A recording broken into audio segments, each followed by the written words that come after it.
work needs to be done. But it's part of a growing pattern. Impact scientists, they call that geologists call the Younger Dryas, which lasted for 1,200 years, from 12,800 to 11,600 years ago. It's a very mysterious period. We see all the megafauna dying off suddenly and rapidly. We see rises in sea level. We see a huge collapse in global temperature. It's a cataclysmic epoch, and what is becoming clearer and clearer is that the evidence that a comet behind it is extremely strong, and as more and more evidence comes in, we realize how widespread it was. So they found evidence of the impact as far south as Antarctica now. Previously they were focused very much on North America, now as far south as Antarctica, as far east as Syria. This was truly a global event, and it changed the world. And I think, and it's my case, that it wiped our memory of a previous episode of human civilization, that right at the epicenter of this cataclysm was a civilization that we would regard as advanced, not as simple, which was utterly wiped out in this cataclysmic event. And I should say, for anyone who's really fascinated right now, please maybe pause and go listen to the two that you did with Randall Carlson, where it really goes into depth about the impact, the evidence of these impacts, the evidence of the very quick demise of the Ice Age, and what may have resulted in all these floods that you read about in the Epic of Gilgamesh, that you read about in Noah's Ark, and that all these things are probably tales of stories that people...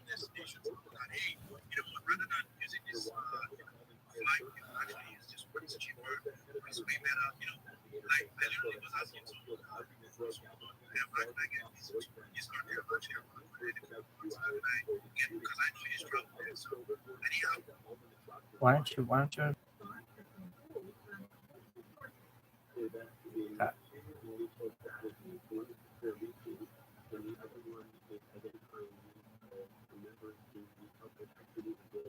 Hell yeah.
Have you ever started a space on your iPad? I don't know if it's possible. Yeah, I can't seem to do it on my computer or my iPad, I guess.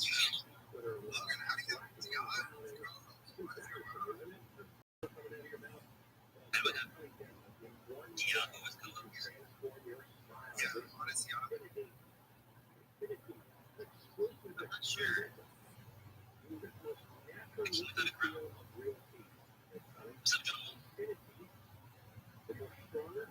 Yeah, I just like to or gently push back on the things being pushed, the fear mongering and all that. It sounds like, like people with pitchforks and, torches in the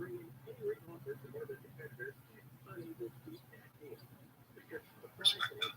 It doesn't mean that it's demonic or whatever. It's just really from that angle, things start, running up just neutral, at least to me. I'm not saying it all is, but there definitely is a lot of people that have negative experiences with this things. Interact like those don't exist. I feel like it's kind of, I like to switch to new people. You're just acting like it's all rainbows and butterflies until you do and stuff. I think that's, those people with the pitchforks are pretty evil too, and there's a lot of mentally ill people out there too. So those mentally ill aliens, like, that's okay. So that maybe, you don't get it and you can't get it. That whatever is going on is so above your head, you can't even conceptualize, or understand, no matter how hard you figure it out what it could be. That it could just seem as nonsensical as, why the fuck would they do that? But there's really, a much higher purpose that you couldn't comprehend. Can you understand that? I can totally get that.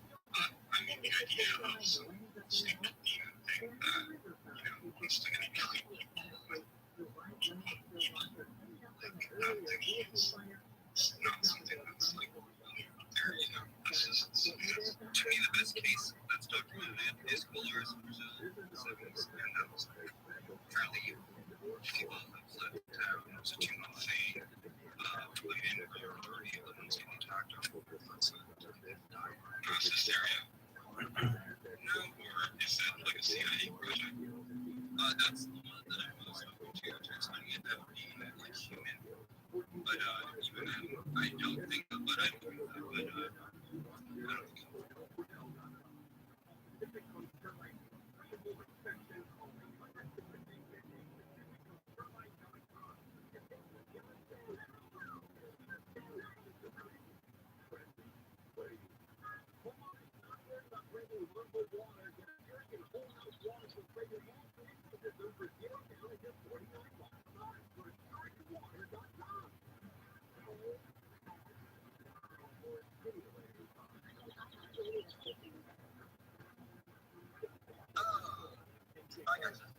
Yeah, call me Sam, but he's better because people pronouncing my name, so just call me Dr. Z. It's all right. It's much easier. So,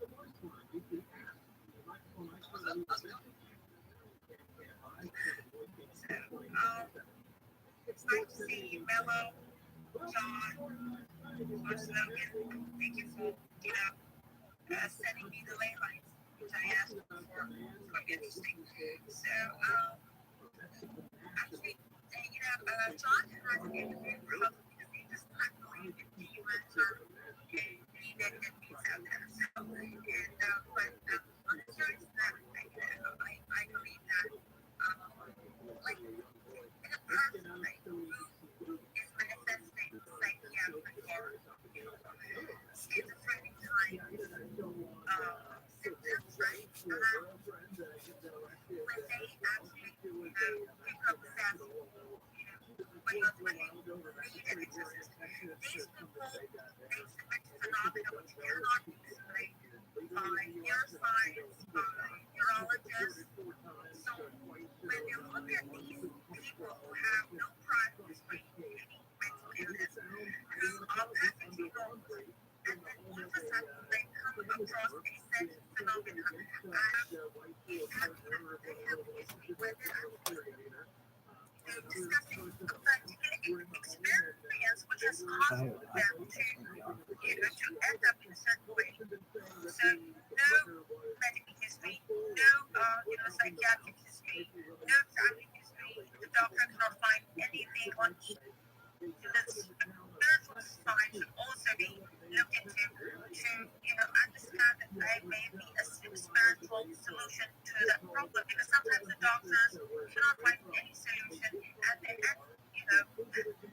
the solution is, I'm not saying these people should be lobotomized, right? Ultimately, that's what the neurophysicians or neurosurgeons come up with, is to cut off a part of their brain or give them electric shock therapy for them to go completely nuts. I think that the spiritual side of it should be explored to see if there may be a demonic phenomenon. And I have certain cases where these people then became perfectly normal, and if they stayed in the hospital, they have been totally lobotomized, which means that their life is over. So I try to not believe the supernatural world, but I hope you don't come across it, because that's the problem. And I think those people that they recommend people who have pets. The pets actually also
A study with AI for medical diagnoses, and they found that that the AI was, I think, 98% more effective. Like it got 98% of them correct, and nearly none of the neurologists got any of the diagnoses correct. So there is some benefits to machine interpretation, and perhaps, as you said, that you have looked at one interpretation, but perhaps those doctors were just incompetent or just oversaw the patterns that would make up the pathology.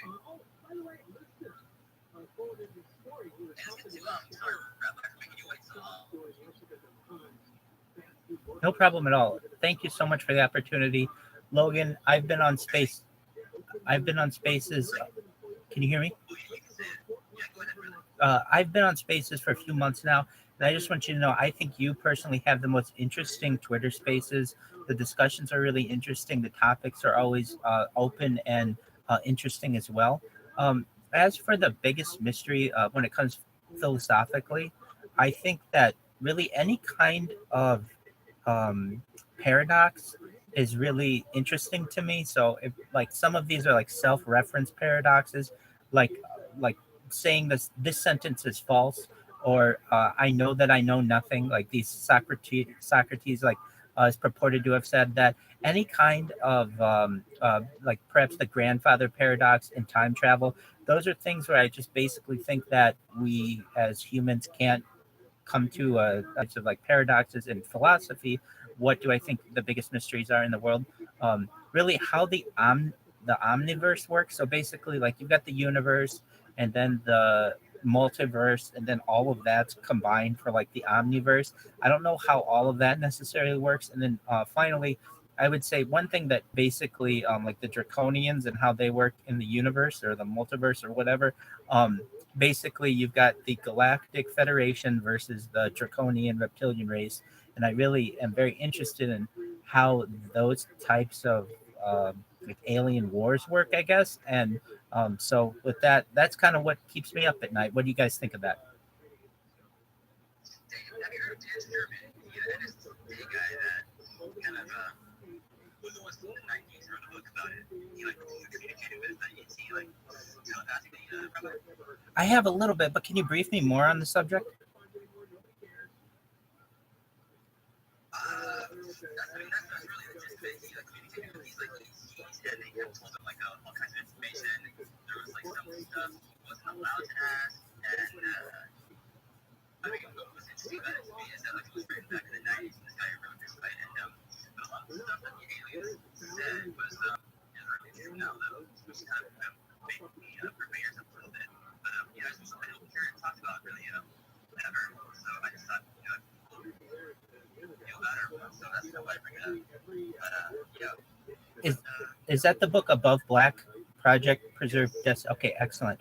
I will have to read through that. It sounds very interesting, especially if at the time it wasn't, there wasn't too much emphasis on it, but many of the predictions perhaps are correct within it. That's very interesting. I mean, I don't know some of the predictions, they just like saying shit how it is, like they know exactly this is going to happen or whatnot. I think, actually they did say that we would have like a coming, crisis of AI meets rockets meets thermal.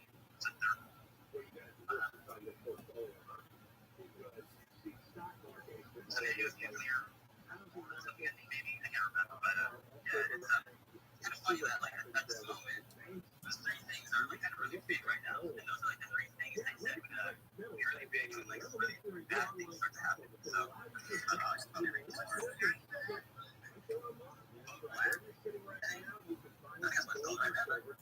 That's correct. Above Black, Project Preserve Destiny, an insider's account of alien contact, and I'm going to see. That's not the entire title. It's just I got to click the link. It is called Above Black, and just one moment. I'm so sorry. And my phone just shut down. Anyway, Above Black's the name of it, and it has a subtitle as well.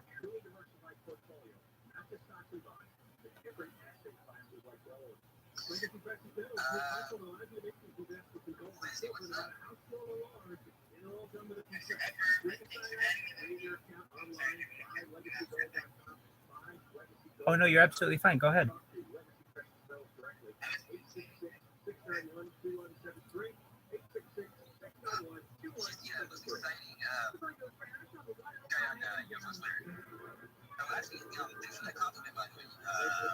Rabbi said really nice compliment about the space, and I appreciate that. Absolutely. You always have something good going on. I mean, if I check UFO, I just check Twitter. It's normally NFTs, which are cool, crypto, that's cool, and like different tokens, that's all great. But then there's always this like shining light, and I really mean that. Usually in the middle of the night, but it's always going. You basically, you're a very consistent host. The people are generally very respectful. I mean, like I know a lot of people in this room. We have, I think we had Mr. Rogers in here, or Sally Rogers, or whatever. Like some really interesting people, and like basically, you've just got a really good room, and I mean, not everybody has these types of discussions. Normally, like you're not going to see on normal television. What's the biggest mystery? Philosophical discussion, but you will hear on Twitter spaces, and even in your normal Twitter spaces, it's like they're just like market reports, or some are interesting as well. I'm not going to put any one of them down. Certainly, I interact with all of them, but there's something really nice about yours and just the uniqueness of some of the topics that you have. So shout out to you, Logan. Shout out to the people here for being so open-minded.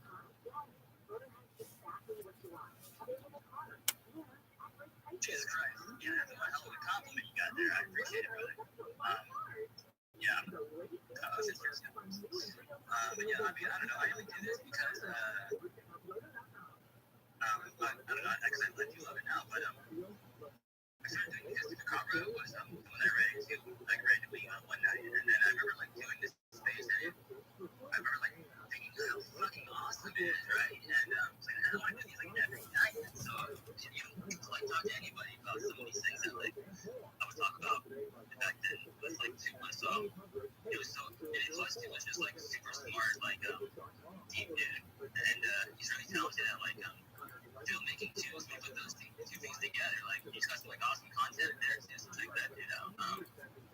also,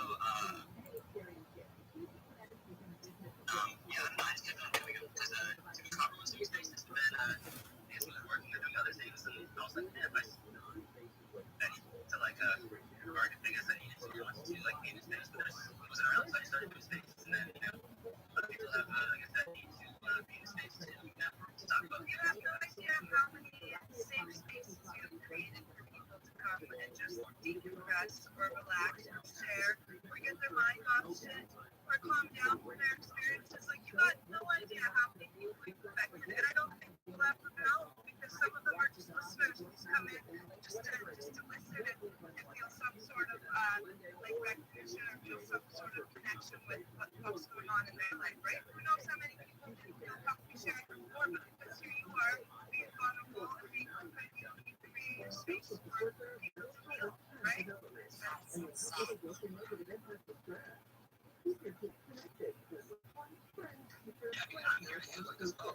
first time doing this, like crying back in the year, I don't know why I don't do it anymore because I would ever need to do, but yeah, they can be like super therapeutic. Like some people have like no life saved by like just listening, they just needed like someone to like have like a human like connection with, their physical life. So it's true doing that, and also yeah. So I mean, listen to people do them. I mean, I guess maybe like the nerve-wracking maybe. Something that I even don't do before, but I don't know. Every once in a time, I mean, I was boring, but also one of the sort of things that you get out of you or whatever. Yeah.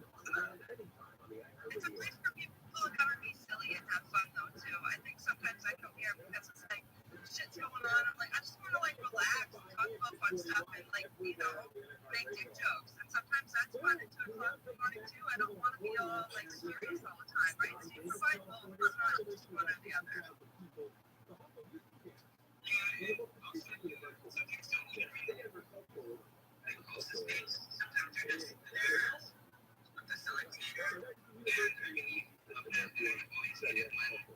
People target you because somebody in your space said so much shit because you're not looking alone in the discussion. We have really great spaces. I mean, and thank you for hosting us. 100%, yeah, I think We need to sleep too. I know some of us like we come in here to help us with the sleep. So it's like, yeah, I have to every night. As do some of the probably regulars here. Like this. Actually, when was the last time you slept in here? Because wow, it's fun. Like yeah, but yeah, I think here you did. Yeah. So I can't remember. I mean, Bill over here used to, and he just discovered the whole falling asleep in spaces thing, and how awesome it is on that level. Oh my god, it's so cool. I know that's very nice. I was so crazy. I was comforted to discover this, and I was even more comforted to find that out I was not the only person like this kind of thing. It's like if you ever buttons in your ear when you drift off into sleep, and then when you wake up, you hear the earbuds again. It's like a almost like a party. Yeah,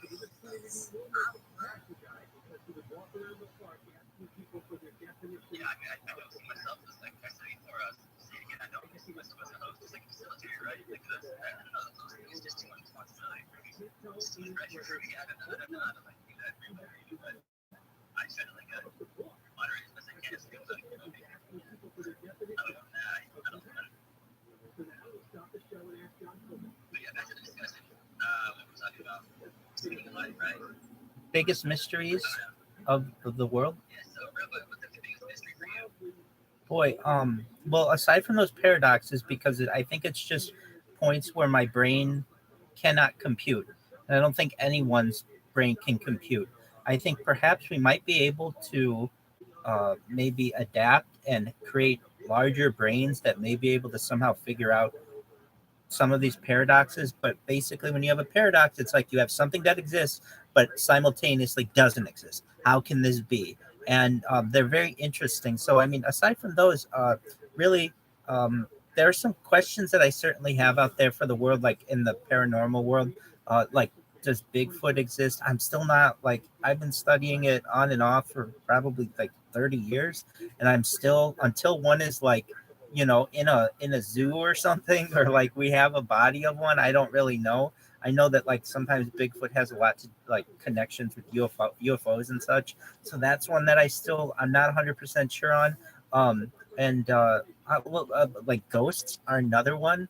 I know like people have encounters or think things are haunted, and I'm, you know, willing to believe that, certainly. But then and I'm also willing to believe things happen on another dimension, and one person's ghost is another person's spirit, is another person. Some like esoteric topics that really, you know, make me scratch my head. What do you think of those? Let's start with Bigfoot. What are your thoughts on Bigfoot, or what's the room thoughts on Bigfoot?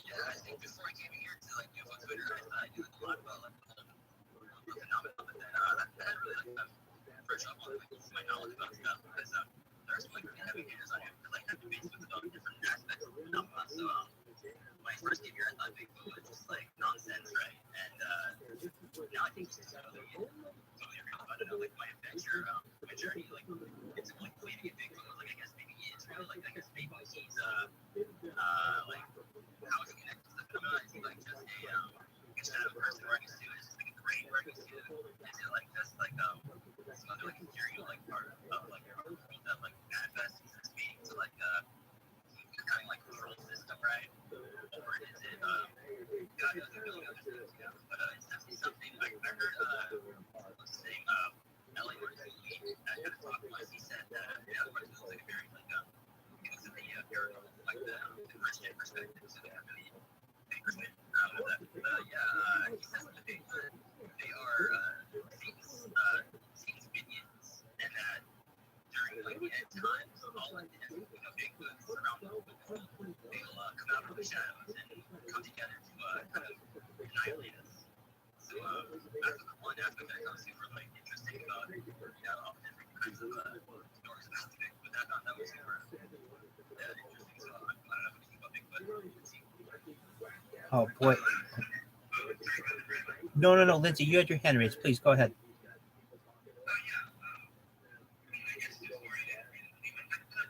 So I started reading about Dracula about like 2 years ago, and what he had to say about and now back to this bitch that I'm seeing about me in the press the other day.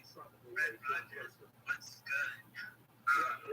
So yesterday you said, like what you had to say, we don't need to start drama in here, though, but just keep drama free if we could. Yeah, I should have made that statement as long as it was like not negative, you know. I love you. You come back up here. I didn't want to edit that. I'm sorry, man. It's just not that great. Anyways, bro. Yeah, when it comes to big. One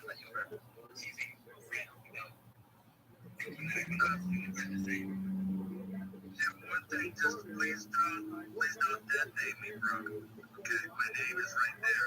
I'm not Fred. Feel free being so sad about sorry, Sally. Be serious, thanks. Your name and your pronouns. I just wanted to let you know.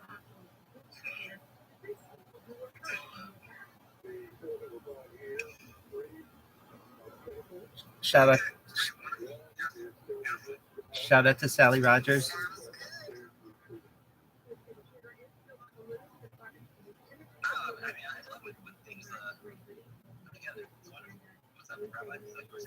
Yeah, so when it comes to Bigfoot, I'm still on the fence on this one, to be honest with you. I mean, you know, there's a lot of evidence on many different continents of some kind of perhaps, you know, hairy beast, whether you call it Sasquatch, Bigfoot, Yeti. So there's the Patterson, not right Patterson, Patterson Gimbal. Gimlin, thank you. That video, I've been watching that for like 30 years, and I think like one of the people in it on their deathbed admitted that it was a forgery, but then they went back on that. Like I saw a recent study of it that showed that basically it did not have the same gait or walk as a human, and honestly, I've watched that video probably 100 times, and I could watch it 50 times and say that's a person in a suit, or 50 times and say that's some kind of creature that I've never seen before. I've also seen some, and it's really hard to trust anything nowadays. If somebody comes out, and so I think it's going to be really hard to trust things in the future until we have some kind of hard physical evidence, whether it's DNA evidence or something like that. And I've never known of anyone to have any Bigfoot DNA. Is anybody aware of anybody has any kind of study of Bigfoot DNA?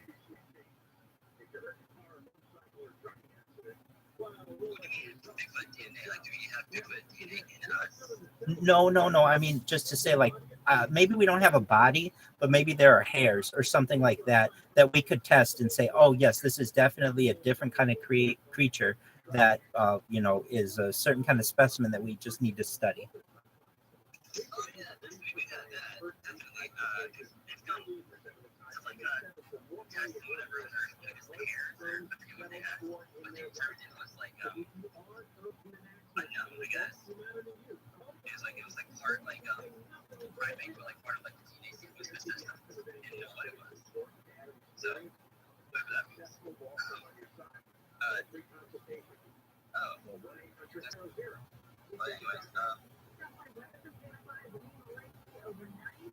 And then, I mean, especially with cameras today, I would think that we would have more footage of Bigfoot. I mean, we have so much UFO footage, especially now. I mean, like my stream is just inundated every day with new great UFO footage, but it's not the same with some of the cryptozoological types of creatures out there. I mean, I do see some things. I don't really know what it is, but I would have thought that we would have an increase in Bigfoot sightings on camera like we have with UFOs.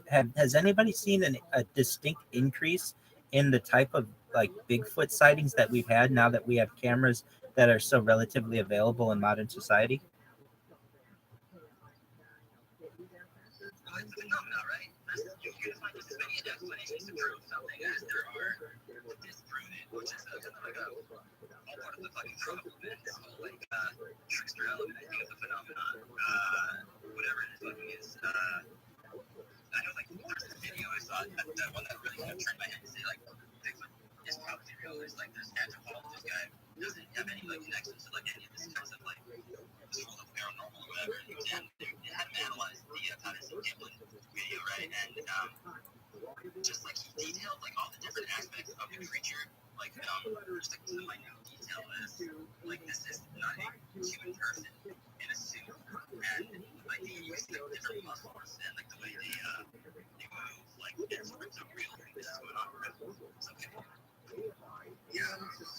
It was the same video you're referring to, Logan, but analysis of the Patterson video is insane.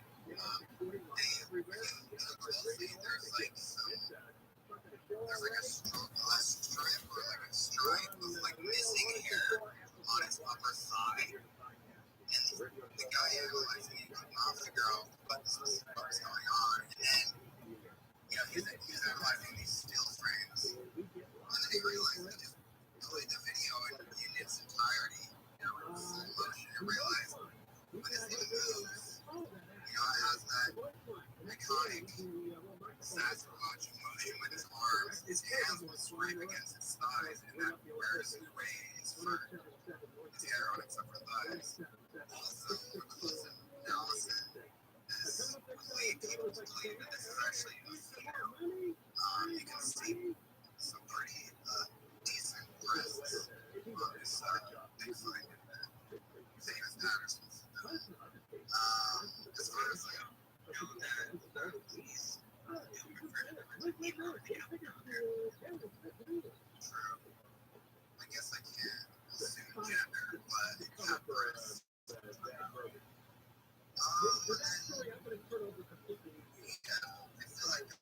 far as evidence and like analyzing for like why doesn't new video seem big? One is that these things are not just another hominid, another animal. They're actually interdimensional, and they use interdimensional like UFOs or whatever. They're always good. So I can't see it. direct you, like no interfere.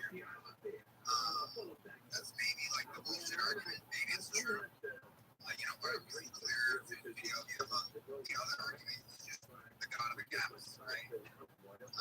Technology may get better, but even as technology gets better, we ascribe God or paragon to your personal exists. And instead of ascribing that to it doesn't exist, we ascribe it to, they're leaving or need to capture them. So, fucking knows. I don't know. My brother was hunting with his friend up in Idaho and got really interesting audio recording of something recording howling that he had never heard before for his buddy. So there's the go ahead. Who's first next week? Rabbi, go ahead. And then Sally Rogers or Justin next week. Rabbi, then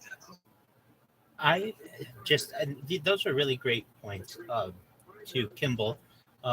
I have been always confused as well why we can't get a body. Basically, I understand maybe that they have like some kind of frequency where they can hear the types of electronics that we may have, or maybe they hear helicopters and they're able to hide.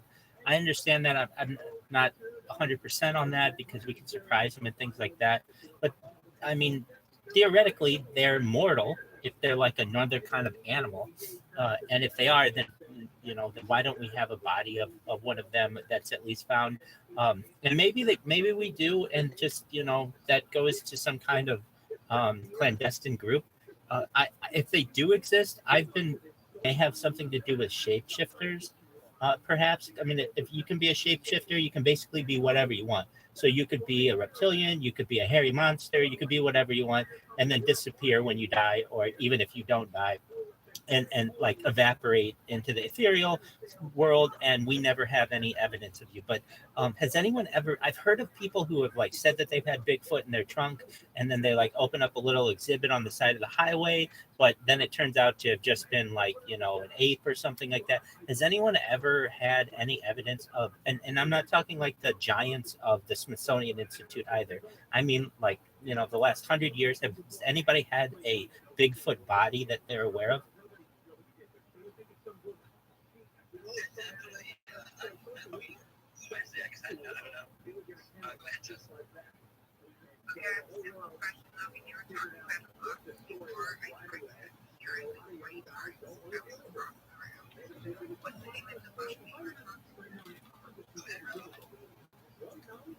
Just one moment, let me get that for you. Wasn't it something black? What was it, Logan? Above black.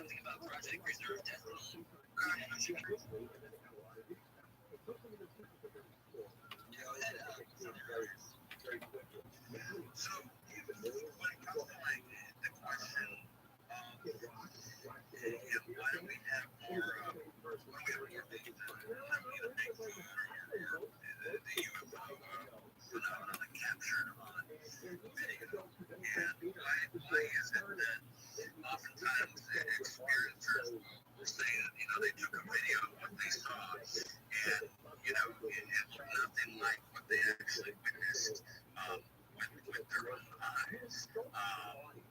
Either there was like degradation in the quality of the video, or the lights weren't bright enough. They didn't look like what the person witnessed. So, one of the things that I've suspected for like a while is that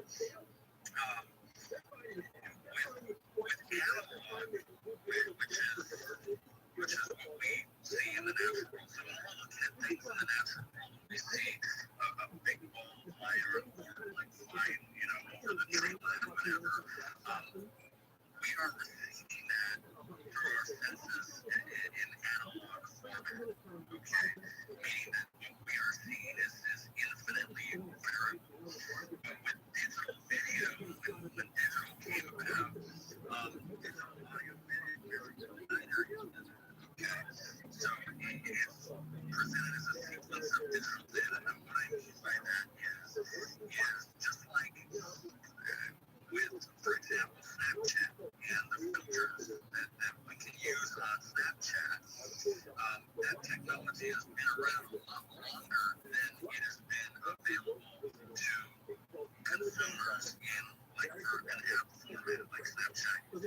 that technology has been available a lot longer. Meaning, when you take a video on your phone of an object that you see or something that you see, the end result of that footage can be theoretically manipulated and altered in a split second before you view it in the gallery, which is verifiable, which is really, really interesting, is the consumer adaptation of Samsung phones within the United States and within the world, where Samsung has emerged kind of as a leader of consumer mobile devices. When you take a photo or a video of the moon on a Samsung phone, and when you zoom in and you see like that really bright moon, all of a sudden become clear, and they call it like super zoom or something. That is actually an overlay of an actual like stock internal image that is on Samsung devices within the firmware of their phone. So when you take that zoom in photo of the moon, the end result is it's not actually the moon that you saw. It's actually a digital overlay that's done within the firmware of the device of the actual photo of the moon overlaid on what you are seeing. So that brings about the question is, could very well, could there be some kind of programming within the firmware of mobile device cameras that could basically alter an image, let's say, of an orb or a UFO really quickly before it ends up in the gallery, and that could be why it doesn't look like what we're actually seeing ourselves with our naked eye. Oh my God, that vendor is really selling massive like conspiracy theory because I was supposed to take pictures yesterday from Lieutenant Colonel taking on today, right? So we just wondered, I mean, there was a guy that did an experiment. And he had a dark room, and he basically took a single bright like LED flashlight, okay, and he put it in the corner of this dark room, and it's a very circular pronounced light, and he zoomed in on it with his Sony Xperia, also with a Samsung Note 20, and he took a photo of this bright light, and sure enough, the photo shows up in the gallery as the moon.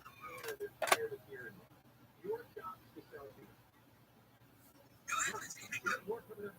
Yes, I mean, you just I've never heard of that. Really interesting thing.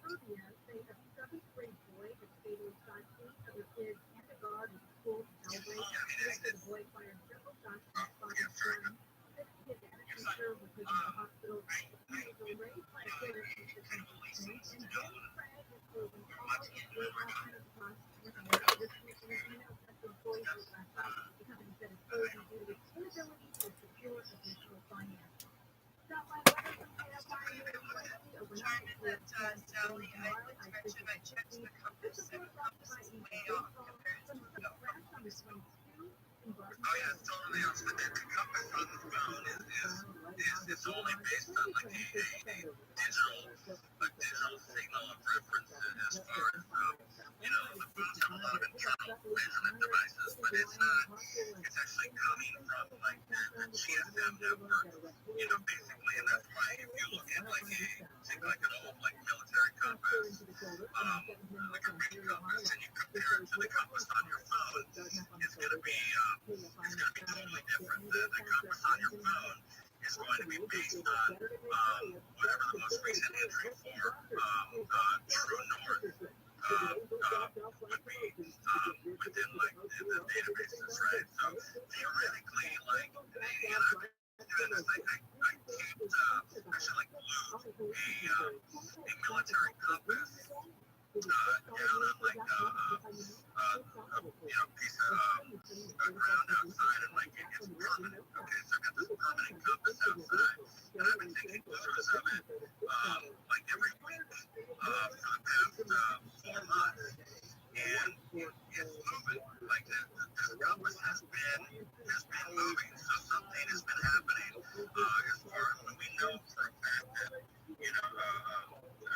True North has been moving because it's shift is real, right? I mean, it's not moving like this overnight cataclysm thing, but it is moving. And it's moving a lot faster than it was years ago. But the digital compass on my phone, tells me that it's in the same spot that it was 6 months ago. But the real compass tells me otherwise. So that begs the question, if you're looking like some of the old like photos and stuff that were actually taken before, if everybody remembers when there was this big deal, about transferring from analog to digital, and you only had so much time before, all your regular television stations wouldn't be available anymore because they were transferring everything over to digital versus analog. They did this to preserve the analog spectrum for governments and for the military. And so they moved all this stuff over to digital. And if you look at like some of the old UFO photos and stuff back like with 35 millimeter film and stuff, I mean, some of these photos were proven to be fakes, but then other ones, are still not proven to be fake. And some of these photos are like crazy, right? Like awesome. And the digital photos now, if you think about it, digital is just binary, right?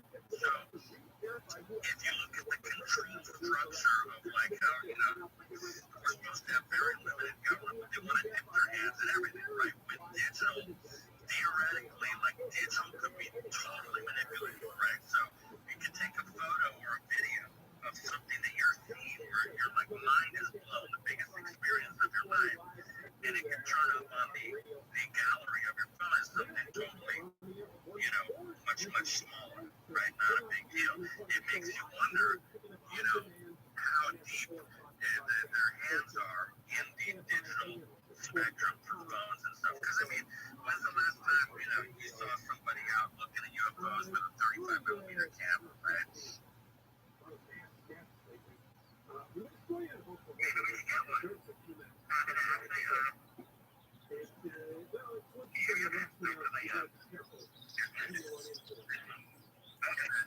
I was thinking the exact same thing. Like, I want to get a freaking awesome analog camera with like a massive telephoto lens. It's a great idea. Whatever it is, long, and dude, that's really something I've considered before. I mean, it's really like interesting is if you have a Samsung, okay, and you go in your device, you turn on, just put it in portrait mode, okay, so that it doesn't change the direction of the picture. Put it in portrait mode so it doesn't change at all when you turn the phone.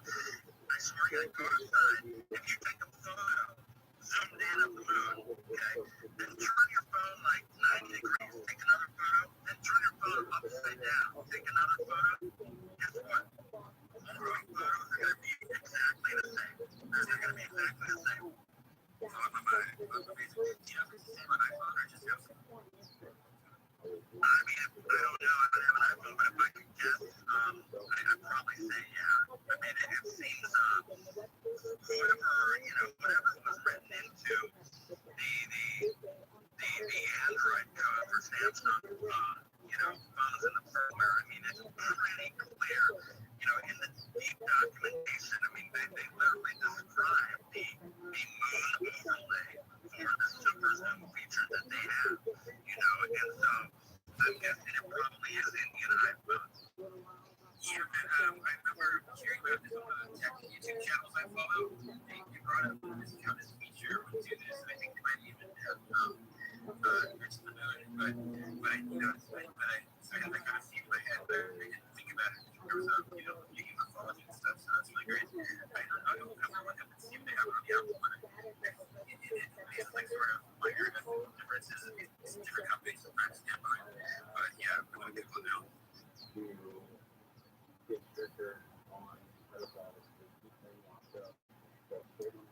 Logan, Logan, I see we have a request from Heather, but I'm not able to bring her up. Are you able to?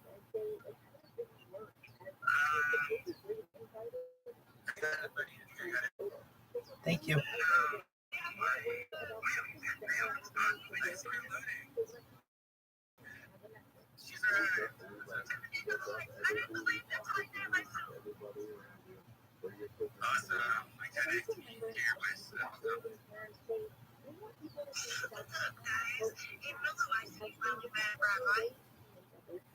Actually, I was multitasking. I was listening to his amazing thoughts and beautiful voice. Hey, what's up? Obviously, yeah, multitasking. But as mentioned, are you, sorry, my first time meeting you, are you really a rabbi? I am really a rabbi. I made smicha, which is ordination under Rabbi Yehuda Oppenheimer in Israel. And I do my best to spread the good news on Twitter Spaces. Oh, that's fantastic. You're my second rabbi friend. Yeah, we have one solid rabbi in my team. So, pleasure to meet you, man. Pleasure to meet you as well, Mello.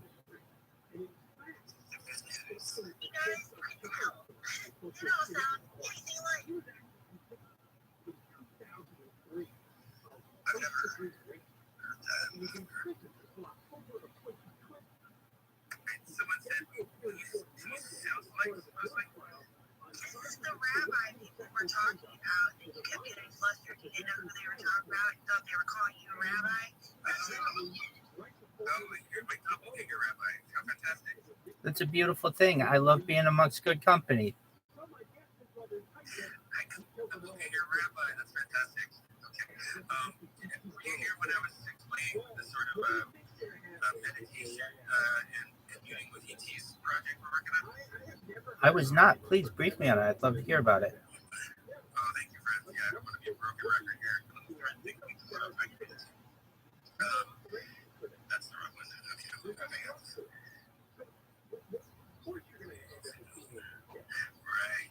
Yeah, so anyway, long story short, some friends and myself started this experiment. We're doing this particular experiment was wondering if we can use the medium and technology and spaces to do a sort of around the world collaborative meditation for the purpose of communicating with ET and various entities.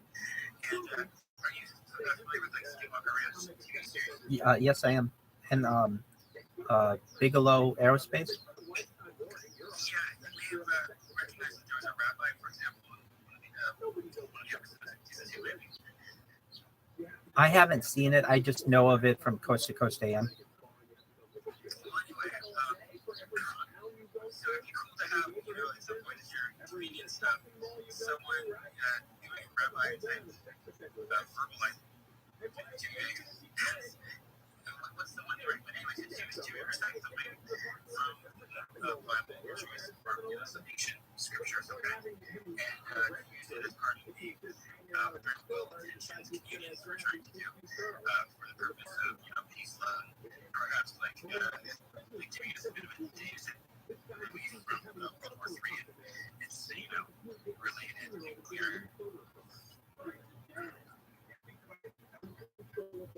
I would be honored to do so. If you ever send me if you ever do it, which I'm sure you will, send me an invite, and yeah, we'll definitely get something together.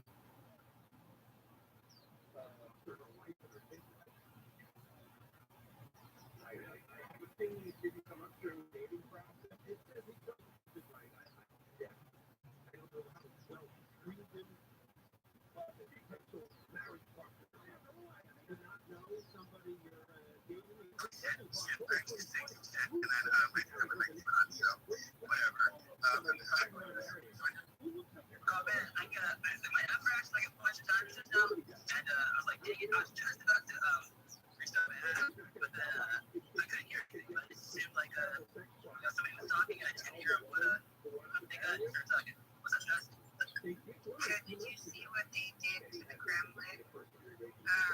Apparently, they targeted but some say that it was inside, like not inside, that it was like you probably when you doing yourself. Like a false flag. Yeah, most of it. Like, damn, I gotta catch up on that. My head's been so on the clouds with all the phones and segment. Yeah, that's a good All of his bedroom, whether he was there or not, I don't know. They say that he's hurt and he's out of it or whatever. I don't know. Yeah, you shouldn't be what you're doing now. Because, you know, where is this going to lead us? Yes, thank you for bringing that up.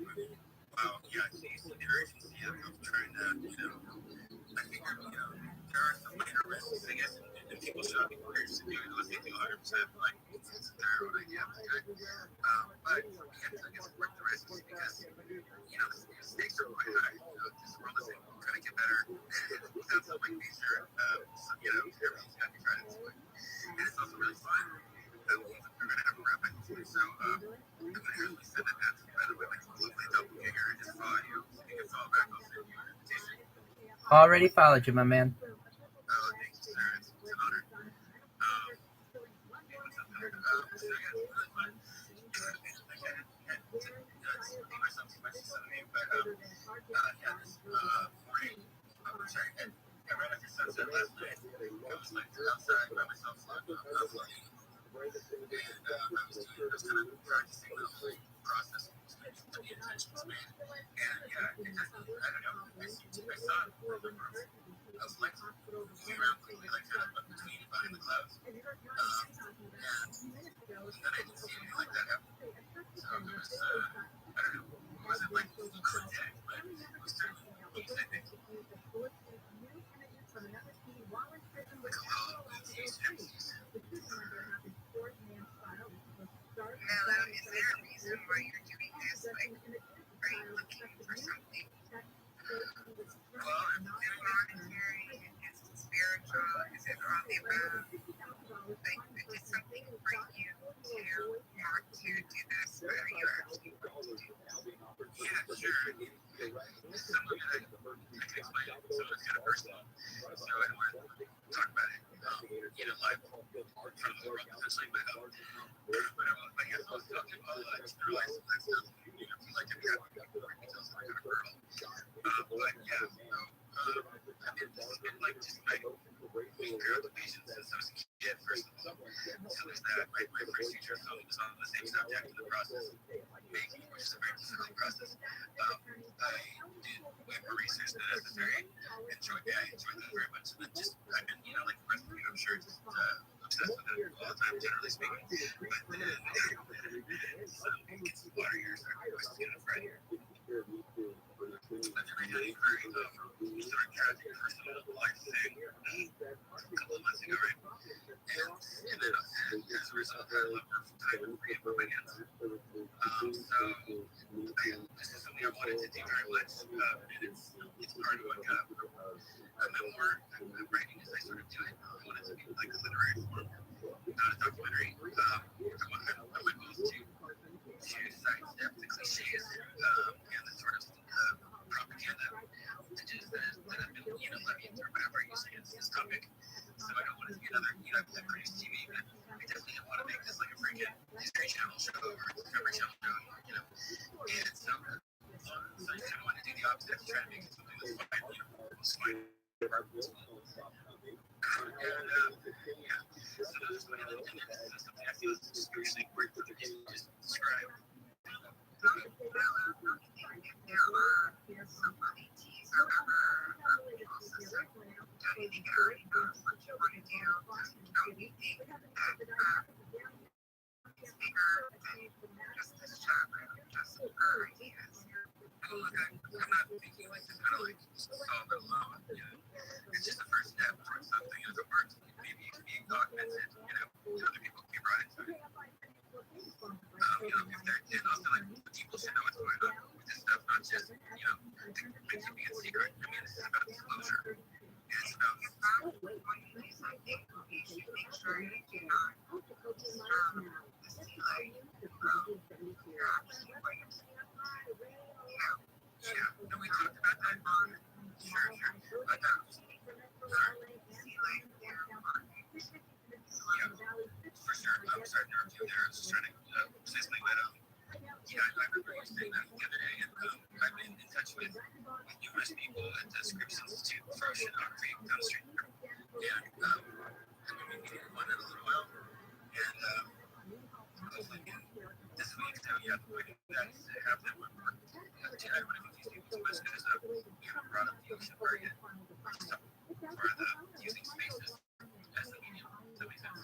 So, but if you want to talk about that, I just want to kind of give some context to some of our new friends here. That's all right. Okay.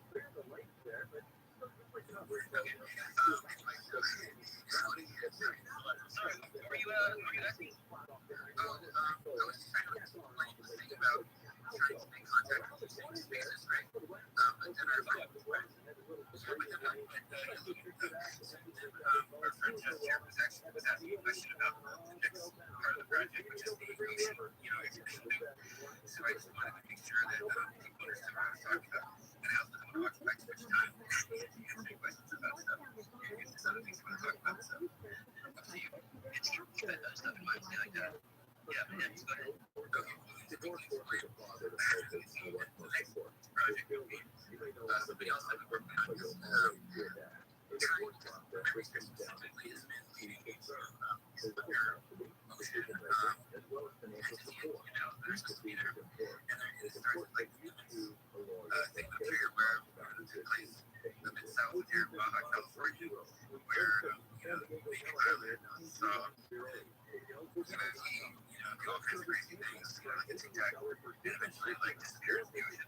So anyway, so that's one of 3 different ocean locations I'm trying to get. I'm reaching out to the local basic department of what's called ocean acoustics. So it all works out from the university to kind of partner with us. So we need some real data, seriously, and also free equipment, just more looking to get to the right place of water for this, and also hotspots for UAP activity, and to do some kind of acoustic signal, maybe music related, as part of our. It's free and it's easy, but it's partially preparation for us to bring a group of people to attempt a live acoustic vibration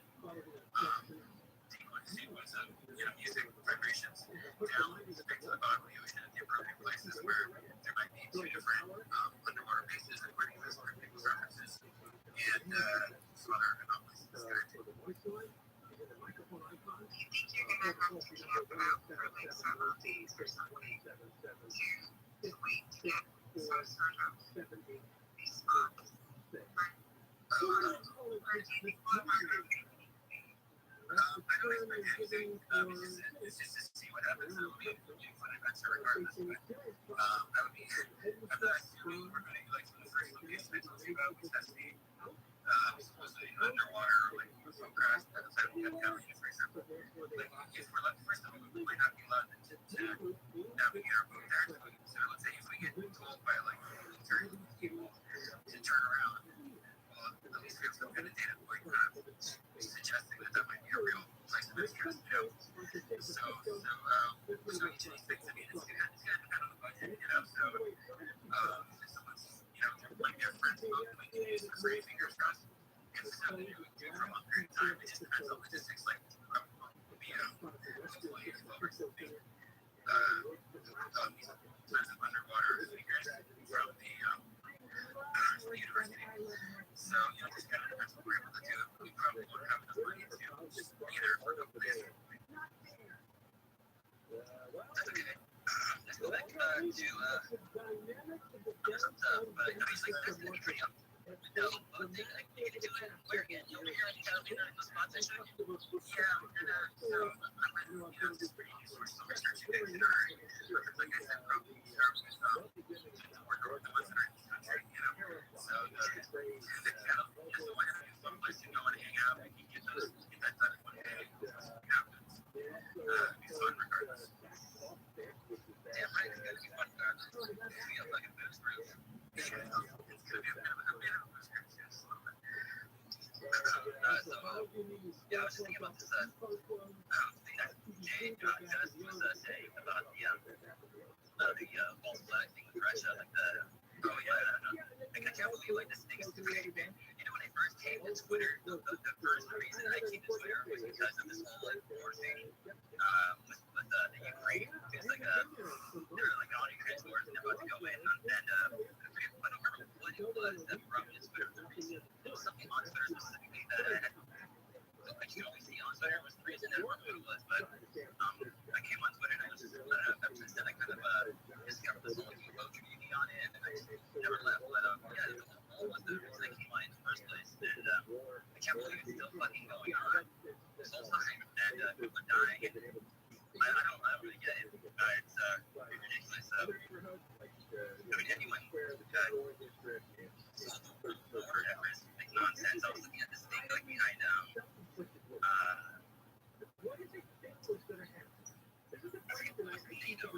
like was bombing all these people like 20 years ago. They didn't have like universal permission, and like thousands of people died and all this. And we still don't really know why. It's it's really just a war for business, really. And I say like any soldiers or Marines or airmen and sailors out there that are told to like do these evil things, you can just go ahead and say like screw this. It's the current wars. It's your excuse. Damn well should. Why the hell should your life on the line? Kill and die just so some bad cats can line their pockets. We've been to Iraq, Afghanistan. We know the real story that's going on there. I mean, a bunch of people joined the military for reasons like they needed a college education or a job or healthcare, and we knew that story that our enemies are poor folks in James and Afghanistan or the deserts of Iraq, and it's all this bullshit. Our real enemies are the ones here who screwed us over, took our jobs, and denied us healthcare, and made us getting an education is like a living fucking nightmare. And our enemies are the poor people out there in the poorest countries, and they're right here in the fucking richest one. Iraq and Afghanistan alone cost over $700 million every single day. I mean, it's a sick fucking joke, and especially when we're all hanging by a thread. I bet most of you beautiful people would agree that there are better ways to blow $700 million a day than bombing innocent people.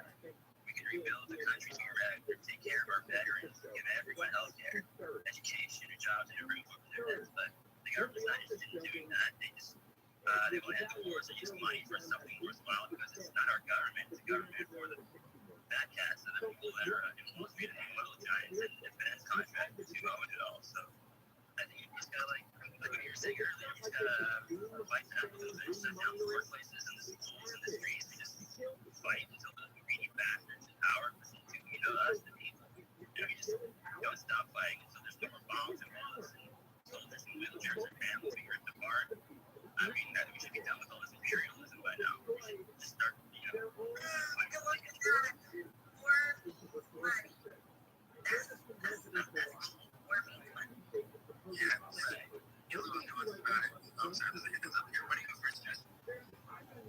just want to say the same thing. War is basically about money, and war basically is providing pockets of people in power. All the war and all the, all of us suffer in the process. They don't suffer. They make money and they get more power. So we need to change that. We need to change our world drastically. Yeah, it's time to put an end to fucking wars and create a better world for all of us. I mean, we gotta go ahead and start to destroy stuff to create something new. And that's gonna go ahead and do it. It's for power. Yeah, it's destroyed by all sorts of currency. What's gonna power their war machine?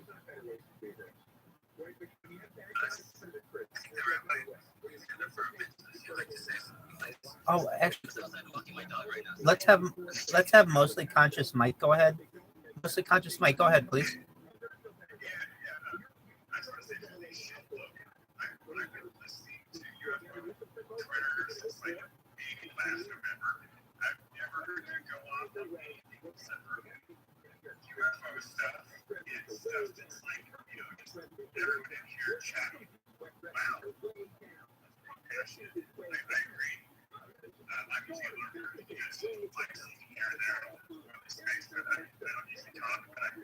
I just wanted to chime in and say, I think it's my defensive team longer than I didn't really have all that going on in there. It's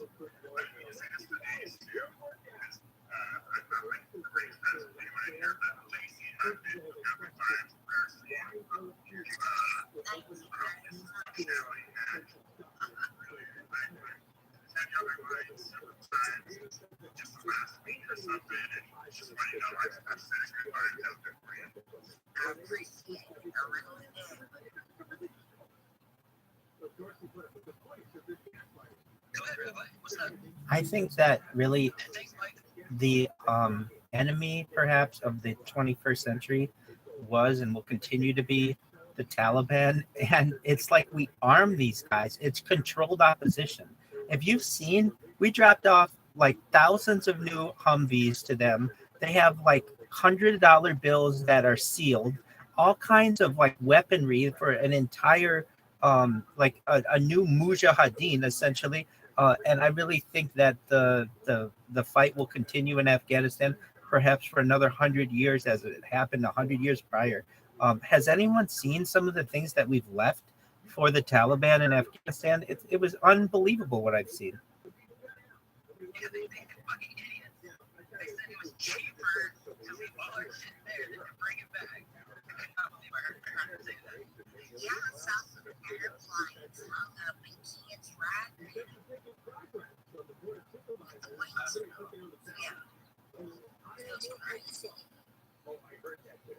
It's ridiculous. It was a very easy way for us to essentially arm an opposition and create an enemy that, and I really don't think that the people that, I mean, honestly, the people of Afghanistan have just lived their entire lives under different regimes and different invading powers. And it, to me, is I want to see a world without war. I think everyone here does. And one of the ways that you don't do it is by leaving all the weaponry there. I mean, I can't believe some of the decisions that are made. Agreed. And then there's this F-35. If anyone's familiar with the F-35, a lot of these clandestine black budget types of technology are out there. But basically, the F-35 is the most expensive program in the history of the United States. It's over $500 billion budget every single year, goes to for 10 years. I don't understand why we have to spend so much on defense every year.